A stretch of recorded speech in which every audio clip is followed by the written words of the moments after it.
Olá pessoal, uma ótima tarde para você que nos acompanha. O seu Amazônia agora começa direto de Rio Branco, mais um dia aqui trazendo para você as principais notícias da nossa região, também um bate-papo sobre cultura, entretenimento e todos os assuntos relevantes da nossa Amazônia. Bom, mas para começar o programa de hoje nós vamos falar de saúde, porque nesse assunto a maior preocupação em todo o país no momento é o surto de microcefalia causado aí, de acordo com o Ministério da Saúde, pelo vírus Zika, que é transmitido pelo Aedes aegypti, o mesmo vetor da dengue e também da febre chikungunya. E para tentar prevenir a respeito dessa contaminação, foi criado um comitê em Roraima. Vamos conferir agora na reportagem. O vírus é o mesmo que transmite a dengue e a febre chikungunya. A Zika também é obtida através da picada do mosquito Aedes aegypti. A doença surgiu há pouco tempo e poucas também são as informações sobre ela. O Brasil é o primeiro país do mundo com esses registros de casos. Então, a doença ainda está muito assim a esclarecer. Não há motivo para pânico. Em todo o Brasil, iniciativas estão sendo tomadas para o combate da doença.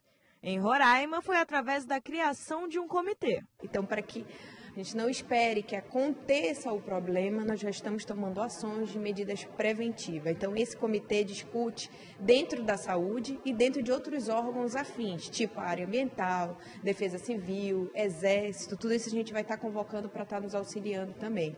E, além disso, o Estado vai cofinanciar algumas coisas para os municípios, como kits de EPIs para os agentes de DEMIAS, treinamentos para esses agentes de DEMIAS. O Brasil é o primeiro país a constatar a microcefalia em fetos devido à contaminação da mãe com a doença. Os cuidados devem ser redobrados e é necessária atenção na hora de fazer o pré-natal. O Ministério preconiza 7 consultas por gestação, no mínimo. Por quê? Porque quando a gente acompanha mais de perto, com um tempo menor, a gente tem um olhar em cima dessa gestante e aí dá para se verificar mais vezes se está tudo bem ou não. Então, essa assiduidade é algo que a gente tem buscado cada vez mais. Bom, e só para registrar, aqui em Rio Branco foram notificados 3 casos de suspeitos de Zika vírus e também outros 3 casos de microcefalia. O poder público, é claro, acompanha esses casos e também foi criada uma força-tarefa, uma união aí entre o governo do estado e a prefeitura de Rio Branco para tentar prevenir a população do Aedes aegypti. Mas mudando de assunto, Rondônia registrou mais de 14 mil ocorrências de queimadas neste ano. É um aumento de quase 300% em apenas 2 anos. Esse é considerado o maior índice de queimadas no estado em 10 anos. Dados do INPE, Instituto Nacional de Pesquisas Espaciais, apontam que este ano foram registrados por satélites pouco mais de 14 mil ocorrências de incêndios contra mais de 3.600 focos em 2013 no estado. Números que mostram um aumento de 286% nos casos de queimadas. Ainda de acordo com o INPE, o mês de setembro foi o que mais registrou queimadas, ultrapassando as 6 mil ocorrências. Agosto aparece em seguida, com mais de 3.700 casos. Em setembro de 2014, aproximadamente 10 mil focos de calor, comparando todos os satélites. Não é trabalhando com satélite de referência como o INPE trabalha, mas todos os satélites, cerca de 10 mil focos de calor. Em 2015, 40 mil focos. Então, uma diferença muito grande, um número muito mais elevado. O que mostra a severidade do que foi utilizado o fogo nessa época. A capital de Rondônia teve o maior índice de queimadas, com 4.055 incêndios. Comparado com a região norte, Porto Velho só ficou atrás do município de São Félix do Xingu, no Pará, que registrou 4.298 focos. Porto Velho é um município muito grande. Nós temos brigadas do IBAMA do Previfogo aqui em Joana d'Arc e brigada do IBAMA do Previfogo em Jaci, Paraná. Mas, infelizmente, é uma região que tem muito problema com incêndio. A região de Joana d'Arc tem muito pescador, tem ainda bastante desmatamento. A de União Bandeirantes, que é próxima a Jaci-Paraná, a Nova União, bastante desmatamento ilegal também e, consequentemente, o uso do fogo indevido. Mas com todos os esforços, mesmo assim, ainda tivemos um número elevado de incêndios aí. Houve um aumento considerável dos números de focos de calor. Região de Porto Velho, Nova Mamoré, Guajará-Mirim, são onde houve as maiores concentrações de fogo. Geralmente coincidiram também com o aumento do desmatamento nessas regiões. E não são só as queimadas das florestas, também existem as queimadas urbanas que vêm ajudando a prejudicar, né, a saúde da população. De acordo com o IBAMA, a maioria dos registros de queimadas foram em propriedades rurais. Nós temos dados que informam que a origem dos incêndios, a maioria deles, se não quase total, vindo de pequenas propriedades e queimadas de propriedades ilegais. Grandes fazendas são poucas situações, mas incêndios que aconteceram, um acidente aconteceu e pode ter crescido dentro das fazendas. Mas as informações de grandes fazendeiros queimando propriedade são muito pequenas. Os danos não são tão somente para a biodiversidade. As consequências podem afetar a vida humana também. Na verdade, a queimada afeta toda a biodiversidade, né? Não só a fauna de vertebrados, como as aves, mamíferos, répteis, mas também micro-organismos, né, que são importantes muitas vezes para o solo. Quem já passou em áreas recém-queimadas, alguns animais têm o poder de dispersão e fugir, mas seus filhotes, animais como bichos preguiças, tatus, geralmente eles não conseguem sobreviver, morrem mesmo, e algumas aves que vão defender os ninhos também, dependendo da proporção do fogo, do horário do dia, da posição do vento, esses incêndios são muito rápidos, né, dificultando aí o deslocamento da fauna. Quando você tem um período seco, que diminui a umidade relativa do ar, traz mais poeira. Além da poeira vem a fumaça, com detritos, com alguns agentes contaminadores.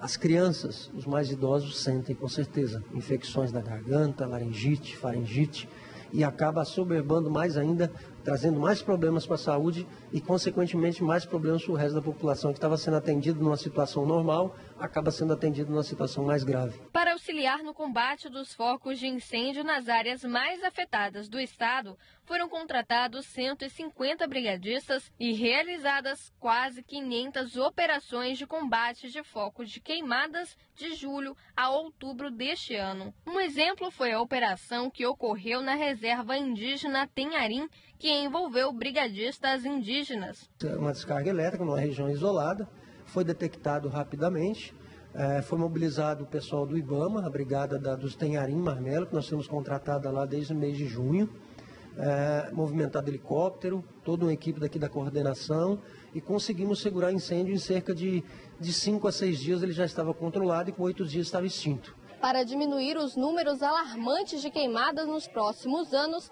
a Secretaria do Meio Ambiente do Estado encaminhou um projeto de lei que deve ser analisado pelos deputados ainda este ano. O projeto pretende implantar uma diretoria de autos de infração para ampliar a fiscalização das irregularidades ambientais.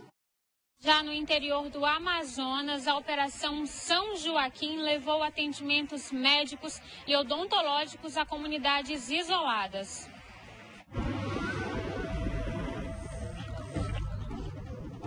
Proteger as fronteiras da Amazônia vai além. Ações cívico-sociais também fizeram parte da operação. A agricultora Maria de Lima, mãe de 9 filhos, foi uma das pessoas a receber atendimento médico e odontológico na comunidade de Melo Franco, no distrito de Uaretê, distante a 240 quilômetros de São Gabriel da Cachoeira. Um dos meus filhos e um neto estava doente e foi importante receber o exército, porque eles estavam precisando de remédios.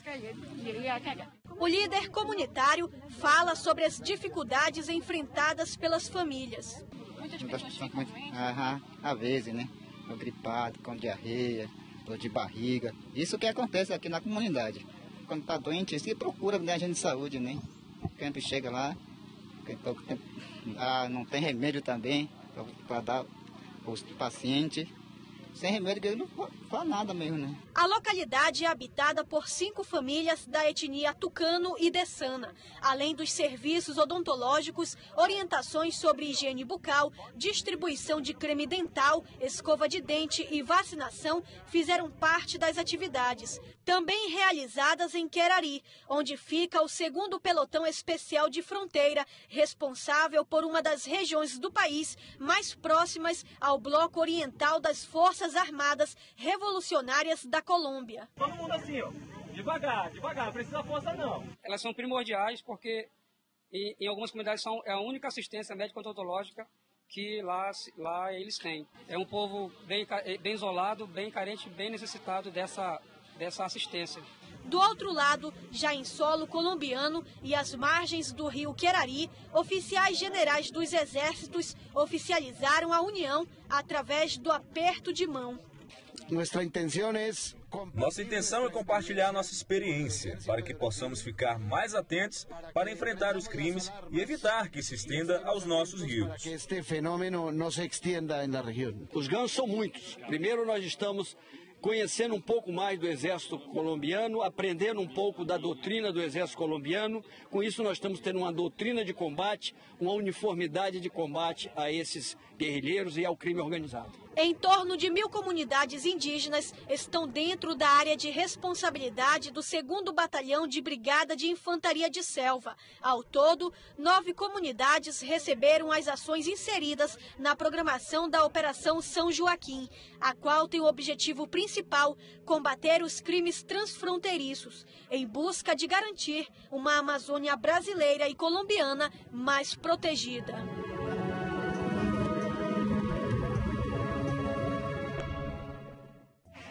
Agora nós vamos para um breve intervalo, mas aproveita esse tempinho para interagir aqui com a gente, 8111-3302, código 68 aqui do estado do Acre. Manda sua mensagem pelo nosso WhatsApp que a gente vai ler seu recadinho ao vivo, porque o intervalo é bem rapidinho, não sai daí.